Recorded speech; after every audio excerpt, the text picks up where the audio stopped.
পুরুলিয়া পশ্চিমবঙ্গের কেন্দ্রস্থলে অবস্থিত মনোমুগ্ধকর সৌন্দর্য এবং সাংস্কৃতিক ঐতিহ্যের দেশ। এখানকার প্রাচীন মন্দির এবং স্থাপত্যগুলি সময়ের সাথে অনেক ইতিহাসের নীরব সাক্ষী হয়ে দাঁড়িয়ে আছে। পুরুলিয়ার সবুজ পাহাড়, আঁকাবাঁকা নদী এবং ঘন জঙ্গল একটি মনোরম পরিবেশ তৈরি করে, যা প্রতিটি বাঙালি দর্শনার্থীকে মুগ্ধ করে।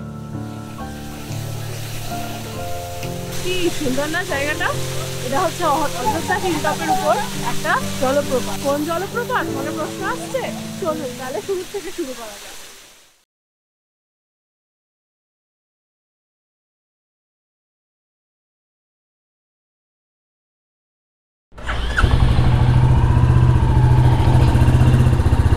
গুড মর্নিং সবাইকে।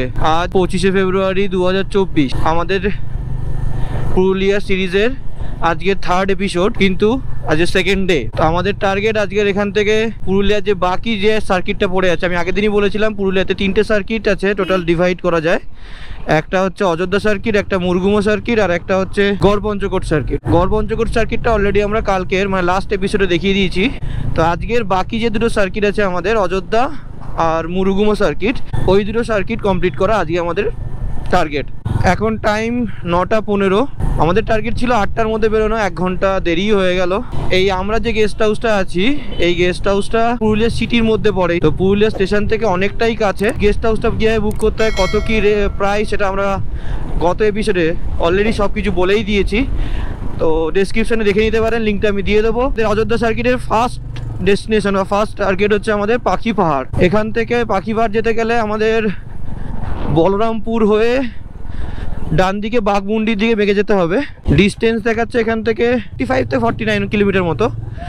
তো টাইম দেখাচ্ছিল 1 ঘন্টা 10 মিনিট মতো। সকালবেলা ব্রেকফাস্ট করেই বেরিয়েছি আমরা, পেট পুজো হয়ে গেছে, এখন আর চিন্তা নেই। হালকা হালকা মেঘলা ওয়েদার, এরকম যদি ওয়েদার থাকে দুপুরবেলাটা খুব গরম লাগবে না, ঘুরতে ভালোভাবে ঘোরা যাবে। হালকা হালকা ঠান্ডা আছে। পুরুলিয়া শহর থেকে বেরিয়ে গেছি, এখন আমরা বলরামপুরের দিকে সোজা এগিয়ে যাচ্ছি। কংসাবতী নদী, এই ব্রিজটার নাম হচ্ছে কাঁসাই ব্রিজ। নদীর জলটা শুকনোই আছে, বর্ষাকালে হয়তো জলটা ভরপুরই থাকে।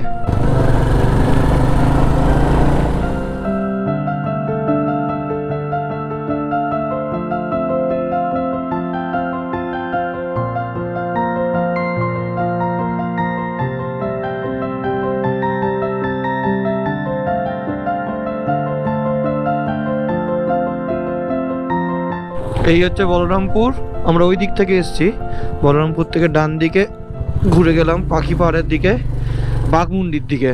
আমাদের প্ল্যান হচ্ছে আমরা নিচ থেকে স্টার্ট করেছি, অযোধ্যা হিলটপের নিচ থেকে স্টার্ট করব দেখা শুরু করে আমরা আস্তে আস্তে উপর দিকে উঠবো। পাখি পাহাড় এই বলরামপুর মোড় থেকে 15 কিলোমিটার মতো, 35 মিনিট মতো লাগলো এত অবধি। এখন আমরা আছি বাঘমুন্ডি পুরুলিয়া রোডে। সামনে সুন্দর পাহাড় আর জঙ্গলের মাঝখান দিয়ে আমরা এখন যাচ্ছি, বলে বোঝানো যাবে না এতটা সুন্দর লাগছে। এখান থেকে আর 9 কিলোমিটার মতো দেখাচ্ছে পাখি পাহাড়। তো হাই রোড থেকে আমাদের একটু পরে গিয়ে ডান দিকে ঢুকতে হবে। কতগুলো পাহাড়ের রেঞ্জ একসাথে চলে গেছে, চারদিকে ঘিরেছে।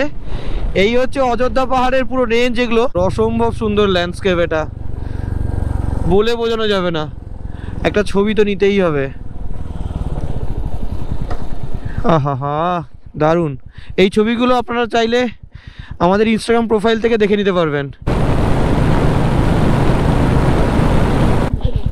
পাখি পাহাড় ডান দিকে, এই রাস্তাটা সোজা চলে যাচ্ছে বাঘমুন্ডির দিকে। আমরা আবার এই রাস্তায় একটু আসবো, পাখি পাহাড় দেখে ব্যাক করে ওই দিকেই যাবো বাঘমুন্ডির দিকে। এইটাই মনে হচ্ছে পাখি পাহাড় নাকি, কাছ থেকে দেখতে হবে। দেখি, ভিউ পয়েন্ট তো দিয়েছে, এটাই মনে হচ্ছে পাখির পাহাড়। এটাই চলে এসেছি পাখি পাহাড়ের ডেস্টিনেশনে। ওইখান থেকে যে পাহাড়টা দেখছিলাম ওইটাই অ্যাকচুয়ালি পাখি পাহাড়ই ছিল। এখানে গাড়ি মাড়ি পার্কিংয়ের জায়গা আছে, ভেতরে সুন্দর জঙ্গলও আছে। আপনারা চাইলে ভেতরে যদি এসে জঙ্গলে হাঁটতে চান, সময় কাটাতে চান তো কাটাতে পারেন। ঢুকলাম যখনটা, ওইখান থেকে বেটার ভিউ ছিল। এখানে চারদিকে জঙ্গলে ঘেরা। এবার তাহলে এখান থেকে ব্যাক করে যাচ্ছি, ব্যাক করে গিয়ে ওইখান থেকে যেখান থেকে বেটার ভিউ পাচ্ছিল আবার ওইখান থেকে দাঁড়িয়ে একবার দেখবো। এই হচ্ছে আমাদের পাখি পাহাড়। পাখি পাহাড়টা এই জন্য নাম এর, কারণ এই স্ট্রাকচারটা একটু ভালো করে দেখুন, পাখির মতোই দেখতে। এই মাঝখানে পোর্শনটা হচ্ছে বডি, আর এই যে ডানার মতো হয়ে গেছে। ওখানে তো ছিল গাড়ি বাড়ি পার্কিং, চায়ের দোকানে ছিল, বাট এইখান থেকে বেশি ভালো ভিউটা পাওয়া যাচ্ছে, খুব সুন্দর ভিউ পাওয়া যাচ্ছে। এখানে জঙ্গলের ভিতরে হাঁটারও রাস্তা আছে, চাইলে এখান থেকে হাঁটা যাবে। পাখি পাহাড় থেকে আমরা বেরিয়ে যাচ্ছি।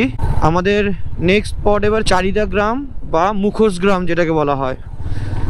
তো এখান থেকে মোটামুটি মুখোশ গ্রাম 15 কিলোমিটার। বাঘমুন্ডি ক্রস করে একটু এগোতে হবে। এখান থেকে বাঘমুন্ডি ডিস্টেন্স 10 কিলোমিটার মতো। বাঘমুন্ডিতে গিয়ে একটু তেলও ভরতে হবে। এটা হচ্ছে শঙ্কুপি। এই শঙ্কুপিতেও নিচে, এই যে পাহাড়ের নিচে, এখানেও অনেক থাকার জায়গা আছে, হোমস্টে এখানেও আছে অনেক। প্রসঙ্গত একটা জিনিস বলে রাখি, এখানকার সবথেকে কাছের স্টেশন হচ্ছে বরাভূম। তো বরাভূম থেকে নেমেও আপনারা চাইলে আসতে পারেন, মানে যারা অযোধ্যা হিলটপে আসতে চাইছেন। শঙ্কুপি বা বলরামপুর থেকে এগিয়ে আসলে এই একটা মোড় পড়ে, অযোধ্যা পাহাড় এই দিকে চলে গেলে 15 কিলোমিটার, আর সোজা বাঘমুন্ডি 3 কিলোমিটার। তো আমরা একটু বাঘমুন্ডির দিকে যাব, বাঘমুন্ডি ক্রস করে তারপরে চরিদা গ্রামটা পড়ে। আবার ওখান থেকে আমরা আজকের এই রাস্তা দিয়ে যাবো, একটু পরে অযোধ্যা পাহাড়ে উঠবো। মানে অযোধ্যা পাহাড়ে হিলটপের দিকে যেতে গেলে আপনাকে এই রাস্তাতে ধরতে হবে। এই যে বাঘমুন্ডিতে এসে একটা পেট্রোল পাম্প পেলাম।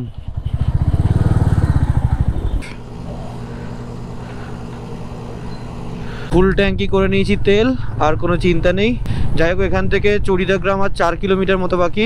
আমার তো দেখার খুব শখ ছিল এই গ্রামটা, অনেক নাম শুনেছি এই চরিদা গ্রামের। আমার থেকে আরো বেশি এক্সাইটেড আরেকজন আছে, সেটা হচ্ছে অহনা। এই হচ্ছে বাঘমুন্ডি বাজার, খাওয়ার জায়গা বা দোকানপাট আছে এখানে। Charida 2 kilometre, Jhalda 36 kilometre.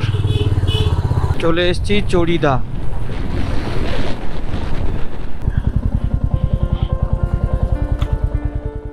তো এখন আমরা চলে এসেছি চরিদা গ্রাম। বাঘমুন্ডি থেকে প্রায় 5 কিমি দূরে এবং পরাক্রমশালী অযোধ্যা পাহাড়ের পাদদেশে অবস্থিত এই চরিদা গ্রাম, যা মুখোশ গ্রাম নামেও পরিচিত। ছৌ নৃত্যে ব্যবহৃত ছৌ মুখোশের জন্য এই গ্রাম বিখ্যাত। প্রায় 150 পরিবার এই মুখোশ তৈরির সাথে জড়িত।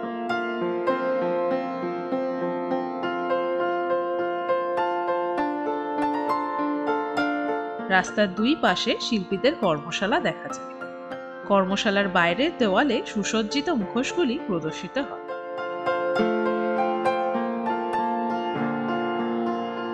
প্রতি বছর পুরুলিয়াতে এখানকার জনপ্রিয় ছৌ উৎসব আয়োজন করা হয়। পুরুলিয়ার এই ছৌ নৃত্য ইউনেস্কো নৃত্যের বিশ্ব ঐতিহ্যের তালিকায় রয়েছে।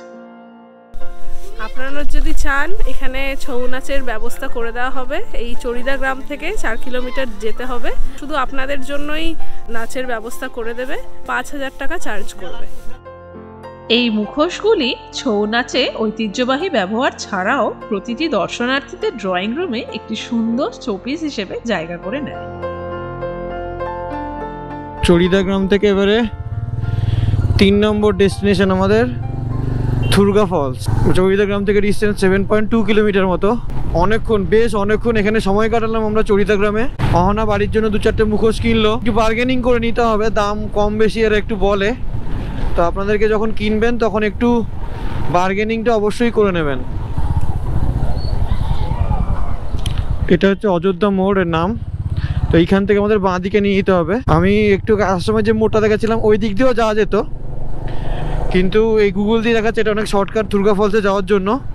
তো এই মোড় থেকে মোটামুটি বেশি নয়, 4 কিলোমিটার মতো ডিস্টেন্স দেখাচ্ছে থুরগা ফলস। এখন থেকে পাহাড়ে ওঠা স্টার্ট হলো। থুরগা ফলস 2 কিলোমিটার উঠতে হবে আরো।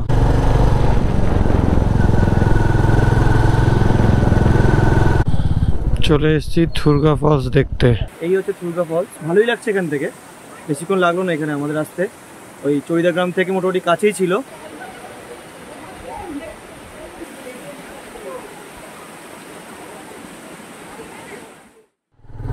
থুরগা ফলস থেকে এখন যাচ্ছি বামনি ফলসের দিকে।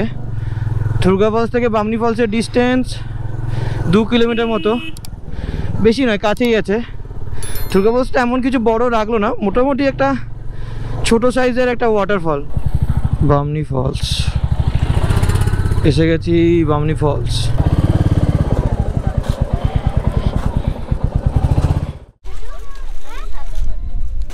এখন আমরা যাচ্ছি বামনি ফলসে। জলের তো অলরেডি শব্দ শোনা যাচ্ছে, জলের স্রোতের। অলরেডি অনেকটা নেমে গেছি, আরও নামতে হচ্ছে। সিমেন্টের স্ল্যাব করে দেওয়া আছে।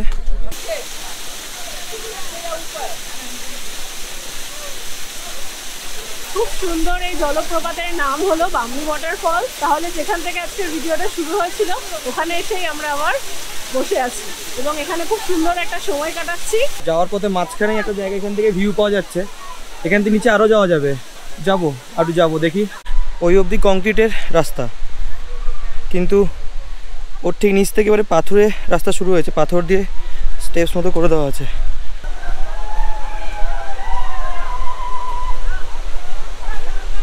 অনেক কষ্টের পর আলটিমেটলি এসে পৌঁছালাম।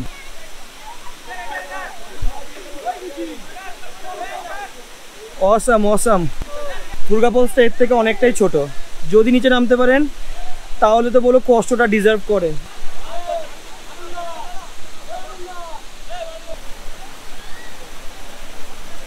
পুরুলিয়ার অযোধ্যা হিলটপের সব থেকে যদি পপুলার জায়গাগুলো থাকে তাহলে এই বামনি ফলস হচ্ছে ওয়ান অফ দেম। সহজে নেমে তো গেছিলাম, এবারে ওঠাটাই একটু কষ্ট করার বেশি, একটু রেস্ট নিয়ে যেতে হবে। এখানে শুনছি এই ফলসের জল এখন একটু কম আছে, বর্ষাকালে আরও অনেক বেশি জল থাকে।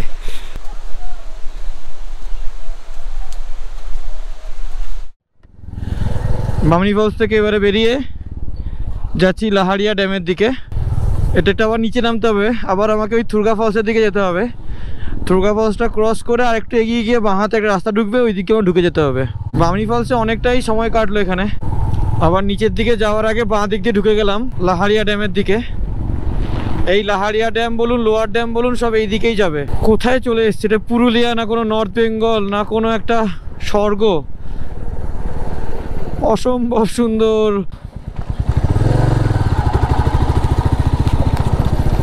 এই হচ্ছে লাহারিয়া ড্যাম,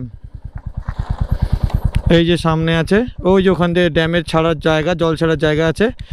আমরা যাবো ওইদিকে, আরও যাবো গিয়ে ওই ভিউ পয়েন্ট ওখানে একটা আছে, ওইখানেই যাব। আমাদের বামনি ফলস থেকে এই লাহারিয়া ড্যাম বেশি নয়, 5-6 কিলোমিটার ডিস্টেন্স আছে। রাস্তাটা কিন্তু কিছুটা ভালো হওয়ার পর নিচের দিকে যখন নেমে আসবেন এই যে অফ রোডিং পাচ্ছি, এরকম অফ রোড থাকবে। এদিকে চলে গেলে আপার ড্যাম, লোহারিয়া ড্যাম, এদিকেই সব। তো আমরা এই লোহারিয়া ড্যামের দিকে ডান দিকে চলে যাব। তারপরে লোহারিয়া ড্যাম থেকে আমরা লোয়ার ড্যাম, আপার ড্যাম সবগুলো একসাথে দেখবো। পিচ রাস্তা স্টার্ট হচ্ছে, মাঝখানে একটু অফ রোড ছিল, পাথরের রাস্তা ছিল, ব্যাস আবার রাস্তা ভালো হয়ে গেছে। পুরুলিয়া কেবল প্রাকৃতিক সৌন্দর্যের দেশ নয়, এর নির্দিষ্ট ঐতিহাসিক গুরুত্বও রয়েছে। পুরুলিয়ার এমন এক আশ্চর্য মন্দির হলো এই লহরিয়া শিব মন্দির। এই মন্দিরটিতে পোড়ামাটির এক নিখুঁত শিল্পকর্ম দেখা যায়। এখানে শান্ত ও সুন্দর পরিবেশ কিন্তু বেশ উপভোগ্য। এই মন্দিরের সামনের বিশাল জলাধারটি হলো এখানকার মুখ্য আকর্ষণ। এই হচ্ছে লাহারিয়া ড্যাম পেছনে। আমরা তো বামনি ফলস থেকে আসছিলাম, ওই যে ওই পাড়টা দিয়ে ওই দিক দিয়ে বাইক চালিয়ে আসছিলাম।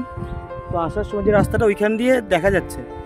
আলাদা করে আপনারা যদি এখানে নাও নামতে পারেন বা এখানে যদি নাও আসতে চান আলাদা করে নেমে এসে, তো না আসলে খুব বেশি প্রবলেম হবে না। ওইখান থেকেই ভালো ভিউই পাওয়া যাচ্ছিল, কোনো প্রবলেম ছিল না। তবে আসলে এখানে লহরিয়া যেটা শিব মন্দির আছে, শিব মন্দিরটা আপনারা দেখতে পাবেন। শিব মন্দির ভেতরে খুব বড় একটা শিব মন্দির আছে। তো এখানে বেশিক্ষণ থাকছি না, এবার এখান থেকে বেরিয়ে যাবো পরের ডেস্টিনেশনে। তো এটা হচ্ছে আমাদের 5 নম্বর ডেস্টিনেশন অযোধ্যা হিলের। লাহারিয়া ড্যাম থেকে বেরিয়ে আমাদের এবারে 6 নম্বর স্পট লোয়ার ড্যাম। লোয়ার ড্যামের দিকে এগোচ্ছি। এই বাঁ দিক দিয়ে আমরা এসেছিলাম বামনি ফলস থেকে, এবার ডান দিকে চলে যেতে হবে লোয়ার ড্যামের জন্য, সোজা চলে যেতে হবে। এখান থেকে লাহারিয়া ড্যাম থেকে, লাহারিয়া বা লোহারিয়া যাই হোক, এই ড্যাম থেকে ডিস্টেন্স লোয়ার ড্যামে 4 কিলোমিটার মতো। এখানে লাহারিয়ার যেটা বুঝলাম সব থেকে যেটা মেন আকর্ষণ, যেটা এখানে ওই শিব মন্দিরটা, ভালো বড় এরিয়া নিয়ে শিব মন্দিরটা আছে, খুব বড়। এই শুরু হলো আমাদের হেয়ারপিন বেন্ড। লোয়ার ড্যামে যাওয়ার পথে একটা মাঝখানটা জায়গা দাঁড়ালাম। আমরা ওই দিক থেকে এসেছিলাম বামনি ফলস হয়ে, দিয়ে লাহারিয়া ড্যামের পাশ দিয়েই উঠে আসছি লোয়ার ড্যামের দিকে। কমপ্লিট লাহারিয়া ড্যামের একটা ভিউ পাওয়া যাচ্ছে, দারুণ। ওই যে ওই জায়গাটা হচ্ছে আমাদের শিব মন্দিরের যেটা প্রাঙ্গণটা, এখানে পার্কিং আছে। আর ওইদিকে যাওয়া, ওইখানে ড্যাম, ওই যে ড্যামের মুখটা ওই জায়গাটা।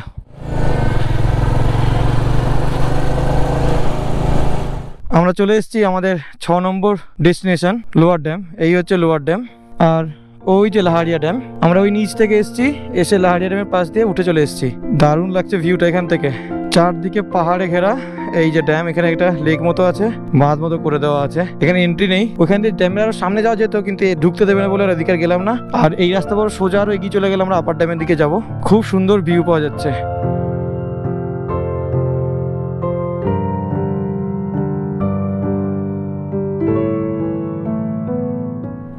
লোয়ার ড্যাম থেকে দেখে বেরিয়ে এবার আমরা যাচ্ছি আপার ড্যামের দিকে। আপার ড্যাম এই লোয়ার ড্যামের এই ভিউ পয়েন্ট থেকে মোটামুটি 5 কিলোমিটার মতো। লোয়ার ড্যাম থেকে আপার ড্যামে আস্তে আস্তে আমরা অনেকটা পাহাড়ের একটা টপে চলে এসেছি। ব্যাপারটা সমতল হয়ে গেছে। এই ঢুকে গেলাম আমাদের আজকেরকার 7 নম্বর স্পট আপার ড্যাম। মুখে ভাষা আসছে না, এত সুন্দর একটা ভিউ। অযোধ্যা পাহাড়ের মাঝখানে অবস্থিত এবং 1 কিলোমিটারেরও বেশি দীর্ঘ এই আপার ড্যামটি এই শুষ্ক অঞ্চলে জলের প্রধান উৎস। এই আপার এবং লোয়ার ড্যাম হলো পুরুলিয়া পাম্প স্টোরেজ প্রজেক্টের একটি অংশ। এটির উচ্চতার কারণে আপনি এই ড্যাম থেকে ঘন জঙ্গল এবং সবুজ পাহাড়ে ভরা পুরো এলাকাটির একটি অসাধারণ দৃশ্য পেতে পারেন। অযোধ্যা পাহাড়ের উপর দিয়ে সূর্যাস্ত দেখার জন্য এই ড্যামের উপরের রাস্তাটি অন্যতম সেরা জায়গা। আপার ড্যাম থেকে বেরিয়ে এখন আমাদের 8 নম্বর ডেস্টিনেশন মার্বেল লেক। বেশ কিছুক্ষণ ভালো সময় কাটিয়ে এখান থেকে আবার বেরিয়ে যাচ্ছি। এখান থেকে মার্বেল লেকের ডিস্টেন্স ওই অলমোস্ট 3 কিলোমিটার, 3-3.5 কিলোমিটার মতো। তো ওই সোজা একই রাস্তার উপরে আরেকটু এগিয়ে যেতে হবে। দুদিকে বন জঙ্গলের মাঝখান দিয়ে চলে যাচ্ছে রাস্তা। এদিকেই যে এখানে চাষবাসও হয় উপরে, পুরো এঁকে বেঁকে চলেছে রাস্তা পাহাড়ের মাঝখান দিয়ে।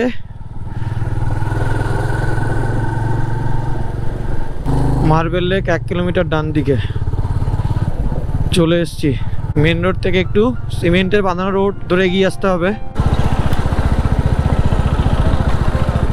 এই হচ্ছে আমাদের আজকেরকার 8 নম্বর spot Marble Lake. Marble Lake পুরুলিয়ার অযোধ্যা পাহাড়ে অবস্থিত একটি সুন্দর জায়গা। এটি মনোমুগ্ধকর সৌন্দর্য এবং পরিবেশের জন্য বিখ্যাত। এখানে এসে আপনি শুধু পাথরের উপর বসেই বেশ সুন্দর প্রাকৃতিক সৌন্দর্য উপভোগ করতে পারবেন। এই পাশ দিয়ে নিচ দিয়ে যাওয়ার রাস্তা আছে ওই কাছে গেছে, কিন্তু আমরা এখানে আসলাম, এইখান দিয়ে ভিউটা অনেক বেশি ভালো পাওয়া যাচ্ছে। মার্বেল লেক থেকে এবারে আমরা বেরিয়ে যাচ্ছি আমাদের অযোধ্যা সার্কিটের 9 নম্বর ডেস্টিনেশন, সেটা হলো সীতাকুণ্ড। সীতাকুণ্ড এই মার্বেল লেক থেকে 5 কিলোমিটার মতো ডিস্টেন্স আছে। মেন রোড থেকে একটা ডান দিকের রাস্তা ঢুকিয়ে দিয়েছে, গ্রামের ভিতর দিয়ে রাস্তা একটা আছে। এই বাড়িগুলো কি সুন্দর বাড়ি, রং করে দিয়েছে কি সুন্দর, একই রকম ধাঁচে সব রং করা। এই 1 কিলোমিটার মতো ভেতরে আপনাকে ঢুকতে হবে। এখন আমি আছি সীতাকুণ্ডের সামনে, থেকে অনবরত দেখতে পাচ্ছি জল উঠে আসছে।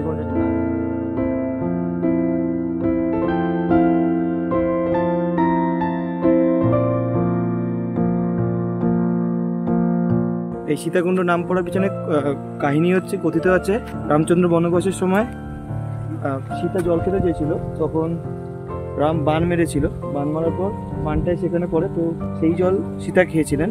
তবে থেকে জল কন্টিনিউয়াসলি বেরিয়ে আসছে নিচ থেকে।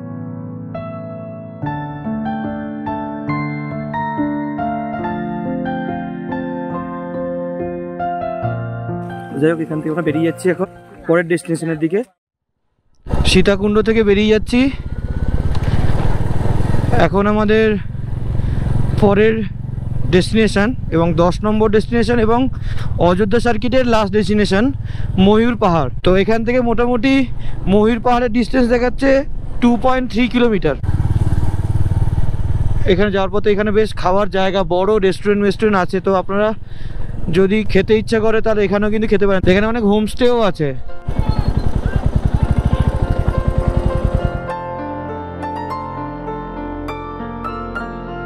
ময়ূর পাহাড় হলো অযোধ্যা পাহাড়ের একটি সম্প্রসারণ। এই স্থানটি একসময় ময়ূরের বিচরণের জন্য বিখ্যাত ছিল। আপনি যদি ভাগ্যবান হন তবে আপনি এখানে ময়ূরের দেখা পেলেও পেতে পারেন। ময়ূরের দেখা না পেলেও এখানকার ঘন জঙ্গল আপনাকে রোমাঞ্চের স্বাদ এনে দেবে। ময়ূর পাহাড়ের চূড়া থেকে দৃশ্যমান পুরুলিয়ার অপরূপ সৌন্দর্য সবাইকে মুগ্ধ করে। শুধু প্রকৃতি প্রেমীরাই নয়, ট্রেকাররাও এই জায়গাটিকে বেশ পছন্দ করে। এখানে একটা ওয়াচ টাওয়ার মতো করে দেওয়া আছে, যেখান থেকে চাইলে আপনার উপরে উঠে পুরো একটা কমপ্লিট খুব ভালো ভিউ পাবেন।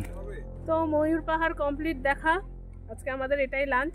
ডাবল ডিমের অমলেট দিয়ে পাউরুটি 40 টাকা নিয়েছে। খোলা আকাশের নিচেই আজকে লাঞ্চ, এই চারিদিকের ভিউ এনজয় করতে করতে। এগুলো বলে তৎকালীন লাঞ্চ। খাবার খেতে খেতে আপনার সাথে বলে দিই আমাদের পরের প্ল্যানটা। এরপরে এখান থেকে আমরা যাবো মুরুগুমার সাইট সিনগুলো কমপ্লিট করতে। অযোধ্যা সার্কিটের সাইট সিন ব্যাস কমপ্লিট। এখন বাজে 3:15। আজকের ভিডিওটা আমরা এইখানেই শেষ করলাম, কারণ এর পরের ভিডিওটা পুরো ডেডিকেট থাকে মুরুগুমা সার্কিটের সাইট সিনের উপরে। সঙ্গে থাকুন, দেখতে থাকুন আর আমাদেরকে সাপোর্ট করতে থাকুন।